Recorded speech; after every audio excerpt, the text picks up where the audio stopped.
नमस्कार दोस्तों, आपका स्वागत है चैनल पर जहां हम असम की समृद्ध संस्कृति और परंपराओं का सफर करते हैं। आज हम बात करेंगे काटी बिहू की, जो असम का एक महत्वपूर्ण त्योहार है। दोस्तों, सबसे पहले जान लेते हैं कि काटी बिहू क्या है।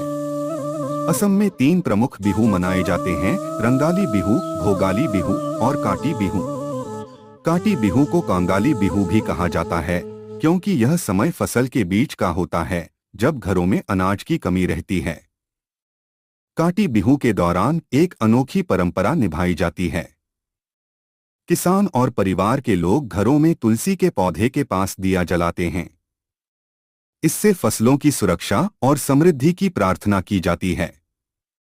इसके अलावा धान के खेतों में भी दीप जलाए जाते हैं, ताकि खेत की फसलें सुरक्षित रहें। काटी बिहू सिर्फ एक त्योहार